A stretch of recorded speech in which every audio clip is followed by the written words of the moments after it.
Every morning, millions of people scroll past a photo of the pyramids without a second thought. They've become wallpaper. Stock footage? But here's the part nobody mentions while you're scrolling past for the 1000th time. The base of the Great Pyramid is level to within about 2 centimeters, across a footprint bigger than 9 football fields.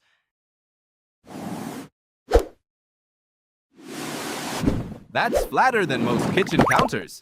Flatter than some pool tables. Flatter, frankly, than your bathroom floor has ever been in its entire existence. Whoa! No laser, no steel tools, no wheels in the way you'd expect them. And yet, the accuracy rivals what a modern surveying crew could pull off today, with drones and GPS and a truck full of Comparing caffeine. data. Your instinct is probably to reach for the nearest dramatic explanation. Slave labor. Ancient aliens with a suspicious amount of free time. Some lost, magical technology that conveniently left behind zero evidence. But the real answer is stranger than any of those, and a lot less embarrassing for humanity. The truth isn't about who built the pyramids. It's about how your ancestors learned to think with their hands, their eyes, and the night sky. And how that same wiring is still sitting quietly inside your own skull.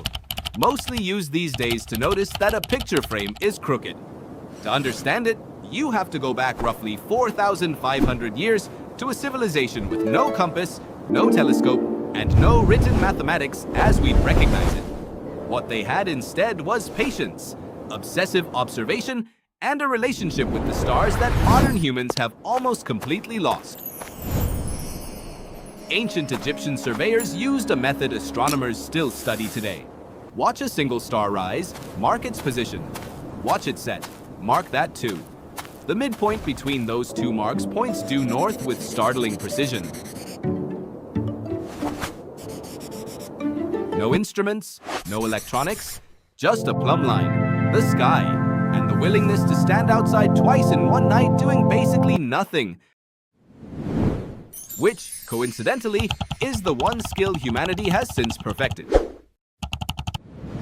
That single technique explains why the pyramids are aligned to true north with an error of just a few tenths of a degree, more accurate than plenty of buildings finished in the last 100 years, several of which apparently didn't have anyone available to watch a star rise twice.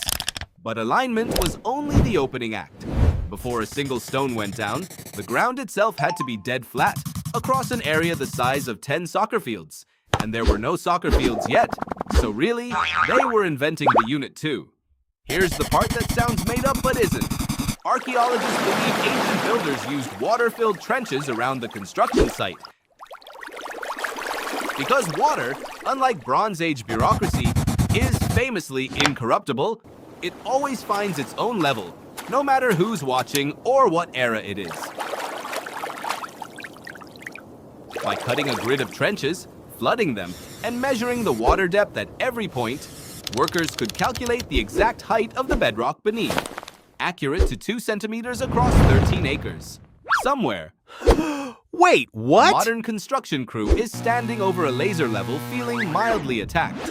None of this required genius in the swashbuckling movie poster sense that documentaries love to imply.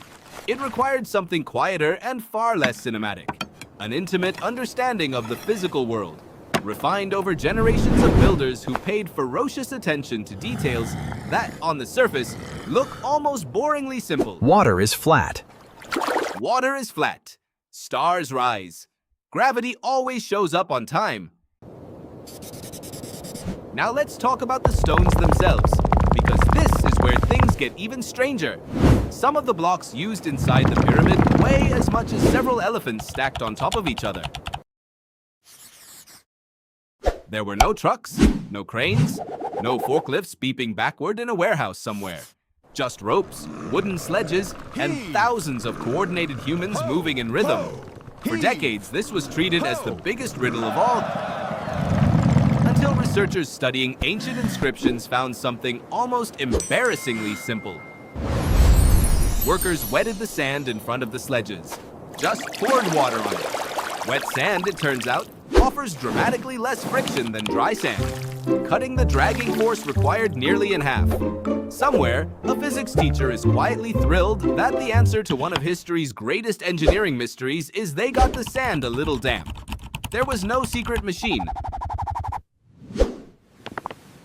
There was no forgotten super science. There was an intimate, hands-on understanding of friction, the exact kind of knowledge you'd expect from people who spent every day of their lives interacting directly with the physical world, instead of watching it happen through a screen. This is where your own brain, sitting there right now reading this, enters the story. Humans are exceptional pattern detectors. Your visual cortex, the part of your brain that processes what your eyes see, is remarkably good at catching tiny deviations from symmetry, alignment, and proportion. Neuroscientists have shown that even without any training, people can spot a crooked line, an unlevel surface, or an off-center object almost instantly.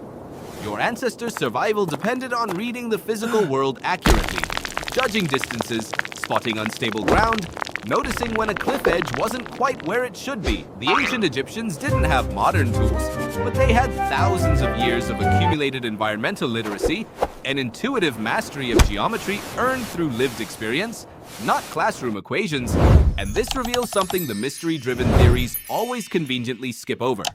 Precision doesn't require advanced technology. It requires disciplined, stubborn, occasionally soul-crushing observation, refined across generations of people who apparently had nowhere better to be.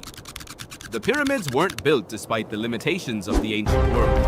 They were built because of them. No shortcuts existed, so humans were forced to master the fundamentals. Gravity, light, water, friction, the stars, the same handful of things your phone quietly ignores every single day while still somehow needing to be charged twice. There's a deeper irony hiding underneath all of this, and it's a little uncomfortable. Modern